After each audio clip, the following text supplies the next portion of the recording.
everybody, and welcome back for another video. So I have been on a little bit of a hiatus when it comes to recording videos and just posting content. It is what it is, and I'm okay with that for now, but I do not want to get behind on these monthly recap videos or my TBR videos because I like to have those for my personal reference, and it's kind of just how I document my journey for myself. And apparently there are other people who enjoy watching these videos too. So before we get too far into April and a TBR won't even matter, I wanted to get this one out first. So we are several days into April, about a week actually. So I have only finished one book, so that worked out well. The video is going to be fine. As I mentioned in my previous video, I am participating in another Keymark readathon, and it has been so fun so far. I just love my team and I love the vibe of these readathons, but as you can imagine, the prompts and trying to earn maximum points for my team has kind of directed the vision of my TBR. And the cool things is the prompts were so flexible and so accommodating to hacking away at a TBR, because that's the theme and that's what I'm trying to do too. So luckily I was able to read a lot of things that I was already planning to read this month. The only changes that I've made because of the readathon aren't even because of the rules or the prompts or the books I have to read. It's because being in that team atmosphere and like chatting with people and seeing what other people are reading, and of course getting recommendations and just the general excitement has changed some of my plans. So it has influenced me, but only because I wanted it to. It's been really fun. So my first entry for the readathon points, and the first thing I started and finished in April, was Iron Gold by Pierce Brown, and it was so good. I'll get more into it when I wrap up April eventually, but I've been waiting a really long time to read this book, and it definitely lived up to the hype. I'm participating in a read-along over on Mike's Discord, and it's been one book a month. And the thing is, I read the original trilogy years ago and loved it.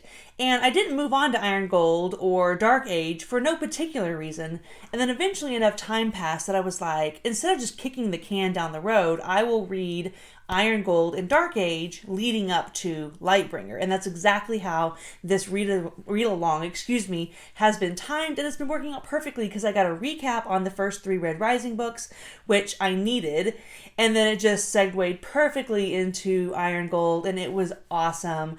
So really, really excited for that to keep going. So as far as points, I'm getting a point for reading it, and I'm using the prompt, a book that you've been hoarding because you know you're going to love it. And that turned out to be true. And I'm getting a bonus point because it was written in the 21st century. So I'm going to write a review on that, and that'll be 3 points for my team. The next thing I started reading for the readathon was this book right here, Wistful Ascending by J.C.M. Byrne. And I'm going to be honest with you guys. Again, I'll give more details when I do my April wrap up, but this is not a book that I would normally be drawn to picking up, because if you hear the premise, it sounds kind of cheesy. But the little tidbit that kind of convinced me to read it, other than the fact that it actually comes highly recommended by a lot of people I trust, but what got me was this little bit in his little biography on the back. It says, "Code monkey by day, by night he slaves over a hot keyboard to prove that superhero stories can be engaging and funny without necessarily being dark or silly." And I was like, that sounds so good to me, because I don't want to read something that's corny and cheesy, but I don't always want to read something that's dark and heavy.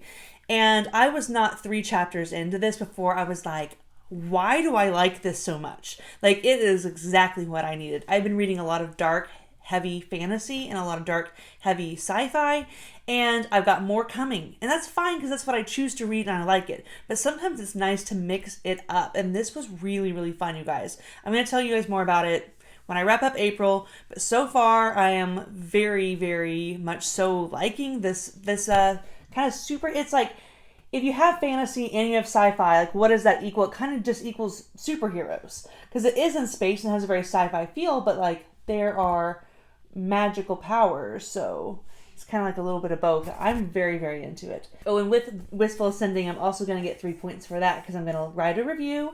It is written by an indie author, which is a bonus point, and then the prompt I'm using is recommended by a friend. Next book I will be reading on the Kindle, and it is Of Blood and Fire by Ryan Cahill. And this one is another series that I'm really excited to get to. I've heard so many good things about it.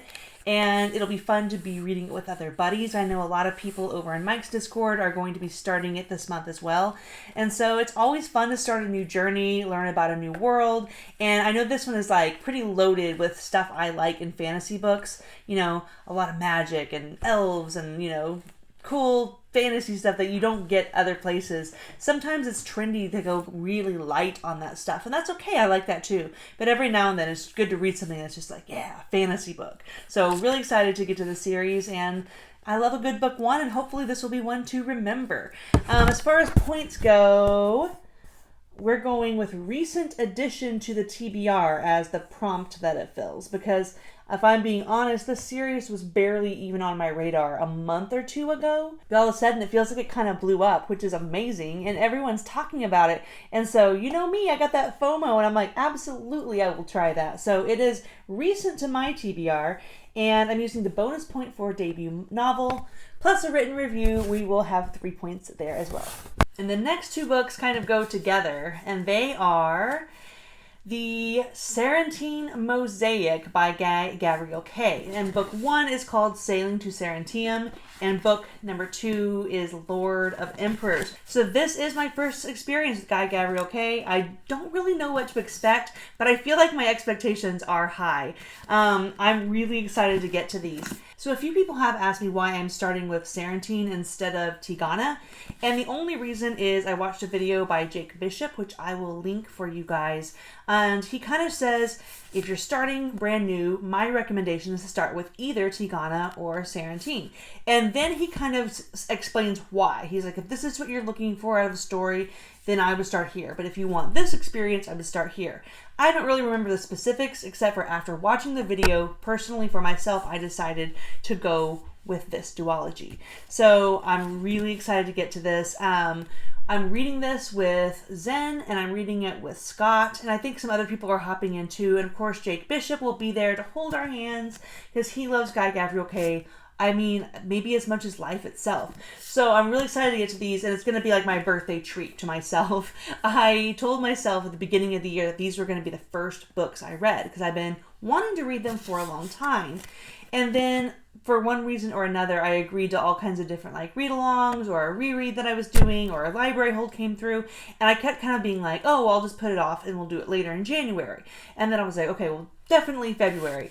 And then finally, when I heard that Zen wanted to read them and Scott wanted to read them, I was like, let's do them all together, and we'll do it in April for my birthday. So it's like my birthday treat to myself is reading these books that I've really been looking forward to. So the prompts I'm using for these is I'm using the On Your TBR for over a year on Sailing to Sarantium. And it's a book written in the 20th century. So I'm going to get that bonus point. And then for Lord of Emperors, I'm using, very tricky here, I'm using Continue a Series, because I'm continuing it from like right then. And second book in a series is a bonus prompt. So again, I kind of lucked out with those because I feel like second book in a series is probably the trickiest of all the bonus points.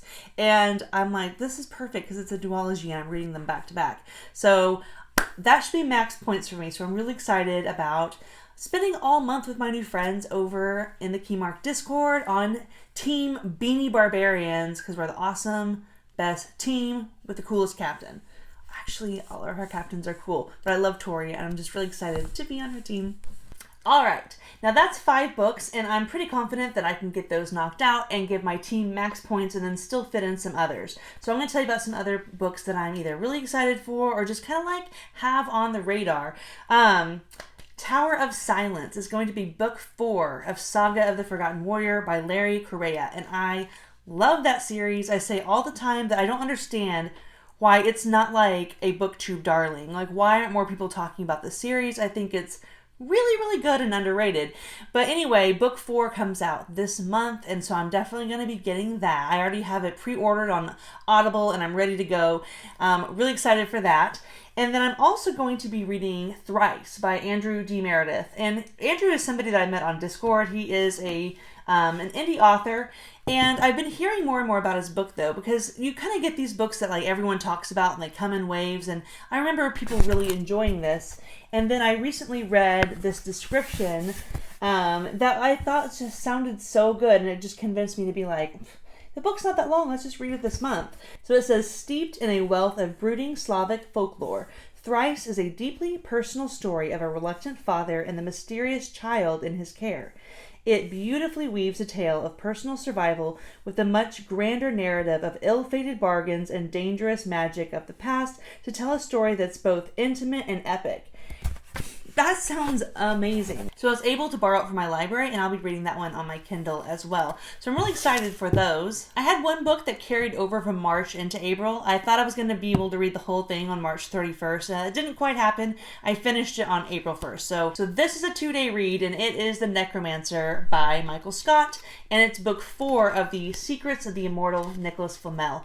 I've been reading one of these a month since the beginning of the year, and I've had such a good time with them. This is a middle grade series, and it's just really cool. I love how it's written. I love the structure. I love how they're bringing in, famous historical figures and Greek gods and just all kinds of stuff from legend and lore, and like cleverly weaving it into our real world. I've just had such a fun time with that. So super quick reads, and they're great little palate cleansers that still have a lot of action, and they're really fast paced, and they're really high stakes, but it doesn't take a lot of investment on your end. So I'm really digging those. So I've never read this book. This is Fever Dream by George R.R. Martin. And my friends Steph and Mike, they've been talking for a while about reading it together this month. And I'm not going to crash their party, but I know that after they read it, if they've enjoyed it, I'm totally going to cave and be like, I've got to read that too, because I just can't miss out. And plus it's new George R.R. Martin that I haven't read yet. And it doesn't seem like it's super heavy or long, even though it is horror. So it probably is heavy, but dense is what I meant. So I don't know if I'm going to get to this or not. I don't know if I'll have time, but I do not want to miss out on a really, really good read by my favorite author ever, George R.R. Martin.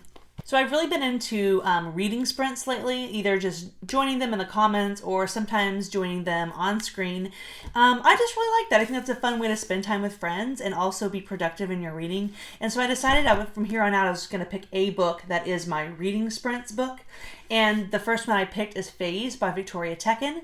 Victoria Tekken is Tori from Tori Talks. So we have become really good friends over the last couple of months, and she's just super dear to me. So I wanted to pick this up and buy it to be supportive, but I decided to read it because I heard that it was actually very good. Anyway, I'm only about 100 pages in, but I'm having a great time with it. I mentioned before that I've been reading a lot of stuff that's really long, it's really heavy, it's really dark, and I'm finding that I like to mix in some stuff that's still in my genre, my wheelhouse, but is either YA or middle grade. Hey, I'm editing and I just made a huge mistake. Here in a second, I say vampire book. That's not true. It is a werewolf book. Anyway, normally I would not do a cut like this, but I'm worried that people are going to be listening to this and they wouldn't see a typed edit, a pop-up, oh, I didn't mean to say that. And that's a huge mistake. It is not a vampire book, so my bad. Continue. And this is a YA vampire book, but without a side of cringy toxic romance. The writing is really good. The pacing has been fun. I'm already very invested in the characters. If this sounds like something you'd be interested in, then I think you should definitely pick it up because it's quality stuff here. I will probably do a little more of a breakdown on what worked for me in this book and what I like about it after I finished it up. But so far, I'm having a really, really good time with it. My brother tried to talk me into doing an Attack on Titan rewatch, and I am not going to do it. I have too many other things going that are sucking up my time, but I have decided to keep this guy by my bedside table and read this before bed, because I've really still never fully gone in on any manga and finished it from beginning to end. And I think a really good way for me to start is to start with a story that I'm already familiar with. And so last night I sat down and immediately just blazed through 80 pages of it, and it was really fun. And so instead of rewatching the series, I think I'm going to read through the manga to get caught up to where I need to be so that I can catch up on the show, because I am a season behind, and I don't want to be, because I think Attack on Titan is awesome. So I'm kind of experimenting and trying something new. I had fun last night, so I'm just going to see if I can get through a couple of these volumes in April. So that is all I have planned for April. I'm having a great time in the Keymark Readathon. I've really enjoyed the things I've already read, and I'm really looking forward to everything I have planned this month. We'll see how those plans change, but honestly, everything I'm seeing in front of me, I'm just like, I cannot wait to read that. And that's always how you want to feel going into a month of plans. Thank you guys for watching, and let me know, what are you most looking forward to reading in April, and do we have any crossover?